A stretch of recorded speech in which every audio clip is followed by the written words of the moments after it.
Welcome to the Northern Beaches. It's a place I've never actually visited on the channel before, and that's hardly a coincidence. It's famously hard to make it here. Sydneysiders call this the Insular Peninsula, and it's pretty easy to see why. This is the biggest LGA in metropolitan Sydney to not have a single train station. Instead, the Northern Beaches has the B Line. Opened in late 2017, it's a high-frequency bus route that runs from Wynyard all the way to Mona Vale, with several stops spread out all over the Northern Beaches. It's greatly helped the Northern Beaches, supporting its growing population and surprisingly dense town centres, such as DY. And there's one right now. If I timed that better, it would have worked with the shot or whatever. Sadly, after nearly a decade, one thing has become increasingly clear. The B-Line isn't enough. It's plagued by breakdowns, vehicle shortages, and overcrowding. This is the story of an area that refused any form of transit for decades, protested against even modest transit improvements, and left its next generation stuck with an inadequate transit system.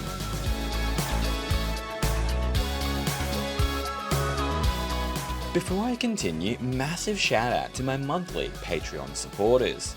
Please do consider supporting me over on Patreon if you can. Also, please subscribe if you haven't already, and do be sure to check out the rest of Building Beautifully, where I discover Sydney one story at a time.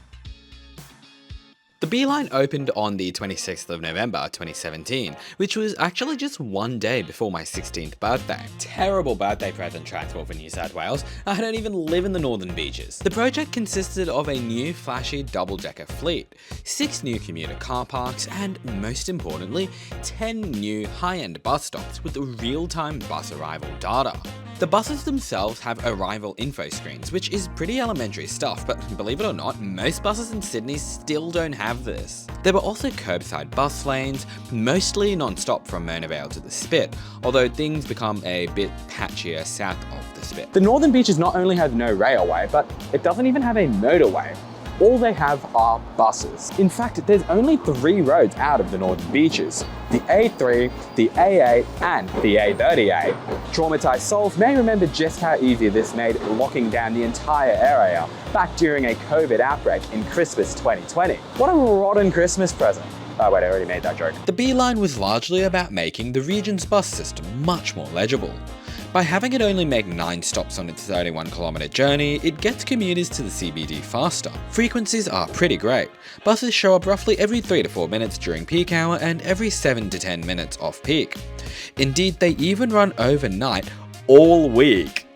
After the B-Line's opening, car usage went down 5%, journey times fell by 6%, and bus ridership increased by 20%. Being a 2-story bus, you can get much better views, and the ride is a lot more stable, to the point where I can very comfortably use my laptop for watching lectures. Whenever there's been all these train strikes or a signalling issue, I've just not had to worry about it. The B-Line just keeps chugging. To me, the biggest strength of the B-Line has to be its brand identity. The B-Line uses its own rolling stock with bright yellow buses, its own logo, and distinct bus stop design. Every time someone in a car passes a B-Line bus stop or one of these bright yellow buses shoots right past them, that makes them consider taking the B-Line instead of driving. Good brand awareness is essential in a city where buses are mostly despised. Why do the cars keep blocking the shot? The B-Line is all about making travel easier. It consolidated bus routes all into one easy-to-use bus route, greatly improving customer convenience. Additionally, if you can still how does anyone watch this crap? Oh, sorry, I'm getting a phone call. Hello? Hey Sharat, I'm calling you from London, where I definitely actually am right now. Oh, hey Sharat. Wait, I thought I was Sharat. What the hell is happening? Don't worry about that. I just had to call you because I needed to tell you all about Saily, the sponsor of today's video. Are you actually in London? What do you mean? Yes, look at this picture of me with the king. And stop changing the subject. Saily is a simple and cheap eSIM product that's perfect for all travelers. Look, nothing's worse than landing in a new country and needing to stress about finding a SIM card. I landed in London last week, and you have no idea how stressful it was. They don't speak English here, they only speak British. With Saily, just download their free app, choose the country or even region you're traveling to, and voila! You'll pay an extremely affordable rate, far cheaper than using your Australian SIM card and paying annoying expensive roaming fees. You can install your SIM card before you even leave Australia, and it'll start working immediately when you land. That gives you important peace of mind. And there's over 200 destinations to choose from. Okay, I want to go to Ghana. Done. Jordan. Done. Guatemala. Done. Mate, these countries are nowhere near each other. What the hell are you doing? Mate, this is a video about bus rapid transit. I'm just trying to keep us on topic. Oh, right, yeah. The best part is, as a Building Beautifully viewer, you can go and tour all the bus rapid transit systems you like with my special discount code. Use the code BEAUTIFULLY at the checkout, or follow the link in the top right or description to get 15% off your next Saily eSIM. Saily is already affordable, so with this discount, you're getting quite the deal here. Okay, but flights are like $2,000. Can you give me some flight discounts too? No, go away. Alright, back to the video. As great as the Beeline is, there's unfortunately nothing else positive left to say. Depending on who you ask, the Beeline is Bus Rapid Transit, or BRT. BRT is generally a system with its own roadway dedicated to buses, that gives buses priority at intersections and that has its own stations. Well, the Beeline doesn't have any dedicated right-of-way. All it has are bus lanes, but outside peak hour, these generally revert to normal lanes, often with street parking. Buses are forced to maneuver in and out of bus lanes, largely negating time savings. Also, a lot of these bus lanes already existed before the Beeline opened in 2017. It's actually one of the biggest problems with the Beeline, I think. In the morning, it's very competitive with driving. If you're going the other way in the opposite peak direction, the Beeline just takes a while and is particularly unreliable because it gets stuck in traffic to the point where, depending on what I'm doing, I might actually just go drive. There are plans to install traffic light priority for the Beeline, but as far as I can tell, this hasn't gone anywhere. Oh, and here's something else that really bothers me. Newspaper articles and transport reports often claim the Beeline is Sydney's only rapid bus route. Look, I guess you can argue about what they actually mean by rapid, but it kind of implies it's our best bus route, which I don't think is true, because the T-ways exist. They actually have their own dedicated rights of way. They're real examples of bus rapid transit, unlike the Beeline. All the Beeline really did was build commuter car parks, reduce the number of stops, and modernise the bus fleet. It's not nothing, but it does explain why journey times only dropped by 6%. It was essentially a $600 million paint job. Wait, how did this cost $600 million? And this is before we even get to the crowding issues. On bad days, buses get full really early in their journey. Some say by Warringah, others say by Warriewood. But there's no doubt that commuters in the south don't stand a chance. Reliability is a massive issue too. 11% of buses between the northern beaches and the city were cancelled in the morning peak back in 2023. I've been checking TripView a lot in the past week as well, and sure enough, cancellations are continuing. Driver shortages have also persisted, which could largely be because bus drivers genuinely cannot afford to live in the very affluent northern beaches area. Also, this morning, I was on a bus and we were at like Warringah Mall when we were all kicked off that bus and were forced onto another bus. I didn't film anything because it all happened so fast. But yeah, things like that also happen. More concerningly, the buses on the Beeline were only meant to operate roughly 60 to 80,000 kilometers a year, but many of them are doing well in excess of 100,000 kilometers a year. Buses are no longer expected to last 25 years. Many of them will be lucky to make it to 2030. Experts say that more expenditure is needed to fix the struggling Beeline. Reprieve is in sight. 10 new buses were purchased earlier this year for the Beeline, and another 50 for the remaining northern beaches and lower North Shore. But see, when the chicken house is broken, you don't replace the chickens. You replace the whole house. Wait, is the chicken house a thing? Okay, apparently it's called a chicken coop. Doesn't really have the same ring to it though. Look, the point here is that the Beeline is an inadequate solution to transit. Years ago, I made this video. Is bus rapid transit just an inadequate compromise? Go check that out, but the conclusion from that video was that bus rapid transit usually only works on lightly patronaged routes or as a temporary solution until a railway is built. The B line, unfortunately, is neither of these things. It serves a relatively radial route, being pretty much the only major link between Sydney CBD and an entire LGA. It was doomed from the start. It was never going to be enough for an area with a population of over 260,000. Let's do the math here. Sources showed the B line has capacity for 100 passengers, 85 sitting, 15 standing. Assuming the B line runs every 2 minutes, that's 30 buses per hour, meaning 3,000 passengers can be transported from the northern beaches to the city per hour.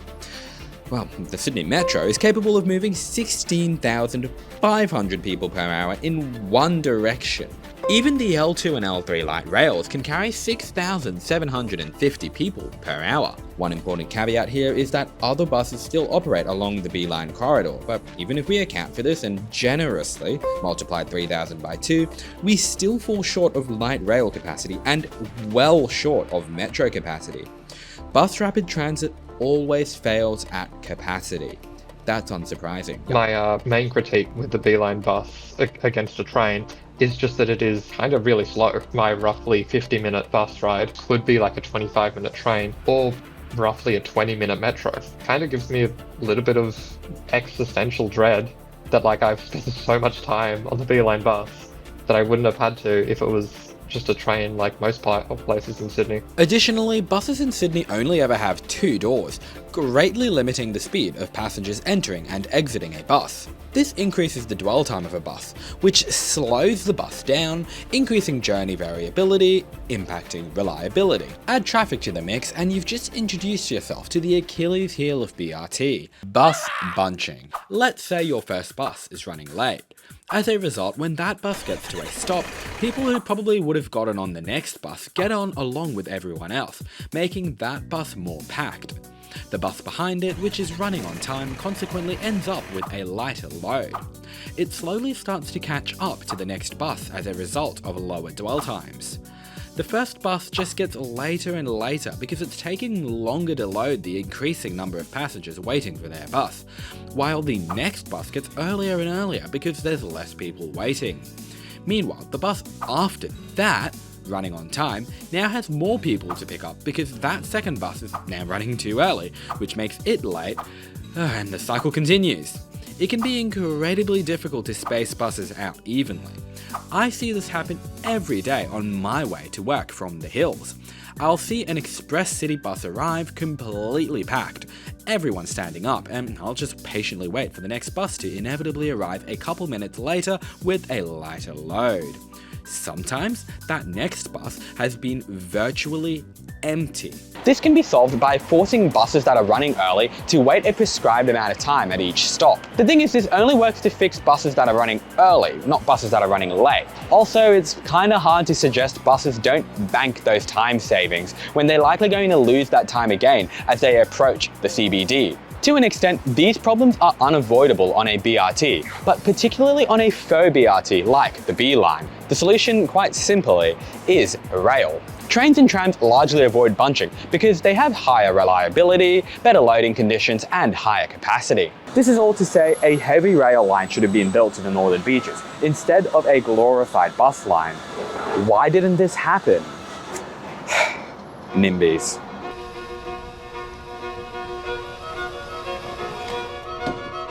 How about new? Okay, so there's never actually been an explicit attempt to build a railway to the northern beaches. So the area has never technically protested a train line directly. It's more that whenever the idea has so much as even been mentioned, local politicians and residents have quickly shut down the idea. Oh, and yeah, this is a real picture that appeared in the Daily Telegraph. Yeah, okay. Perhaps more cynically, because the area reliably votes Liberal, there's been little political incentive to reward the area with a railway. Well, that used to be the case, but the area is now turning teal, so it might be time to reconsider that. When the B line was first proposed, it actually more closely resembled a BRT. Shout out to KeyPress1992. This post from July 2017 helped me put the pieces together. A pre-feasibility study from 2012 proposed several options. We'll just look at 3, but I'll link the document in the description. Option 1 most closely resembled what ended up getting built, with the exception that all on-street parking was to be removed. Option 2 would have built a dedicated BRT in the median of the road, removed on-street parking, and rebuilt the spit and narrowbeam bridges to be 6 lanes.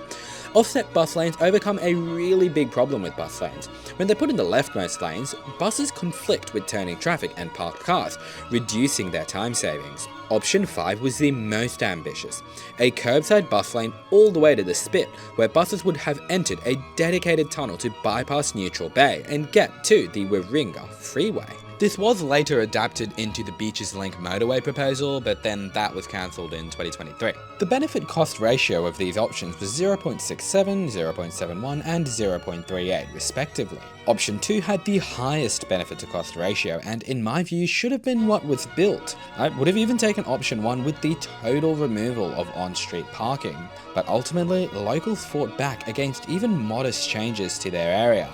They feared the B-line would be a Trojan horse for new development, that it would cause a lot of destruction along its route, that the Northern Beaches lifestyle was being threatened by more people coming into the electorate. Sheesh, these are some crazy locals. Who are these people exactly? Oh, okay, just a former New South Wales Premier and former Speaker of the House of Representatives. Oh, okay, great, got it. That's great, yeah. Protests led to 2 huge changes to the B-line. First of all, many of the bus lanes aren't even 24 hours, with barely any lanes south of the spit. Second of all, the B-line was never extended north to Newport, as was long planned. I mean, the government had enough trouble getting the B-line built in its current form as it is. Do you really think they'd want to waste energy trying to get it extended? When you look at pictures of B-line protest meetings, the demographic becomes instantly clear. It's always older Australians, and that's so unfair. These people are mostly retired or close to it, so they're really not the intended beneficiaries of this project. And what were all these protests for? To keep a bit of parking? They were going to offset that with new off-street parking. To protect your area from apartments? Well, those have come anyway. Since the B-line, everyone I've spoken to supports it. People understand the use of public transport and the benefits it can bring. There seems to be a notable politically active class of people on the Northern Beaches. The issue with this politically active class of people is I don't think they are very representative of the people of the Northern Beaches. The B-line is sadly a tale all too common in Sydney. Those who don't use transit protest against any forms of new transit projects that may even slightly inconvenience their extremely privileged ways of life. Projects get watered down, meaning their intended benefits don't get truly realised. A privileged few are protected, and the rest of us suffer for it. But times might be changing. Alexander is still not sure the Northern Beaches would support a train line now, but he sees a future where that could happen. People can see the cost of NIMBYism more in housing, and people's kids moving out and moving away. We see a lot more of that concern as housing has become a lot less affordable. It's brought up to the surface, and so I think eventually the future looks good. BRT was only ever a temporary solution for the hills, and at least that was true BRT. Now we have a metro. The Northern Beaches desperately needs some sort of rail if it wants any chance of staying a thriving, bustling place, not simply aging out into oblivion. Thank you for watching, and I'll see you next time.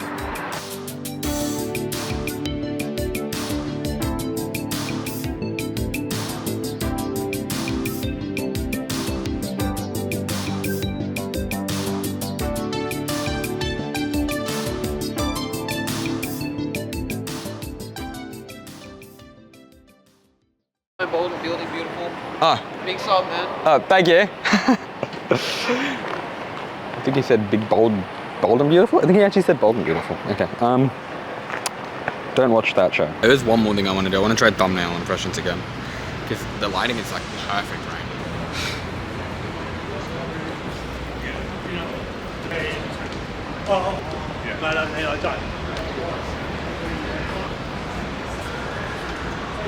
You know what, you got enough. Alright, bye-bye.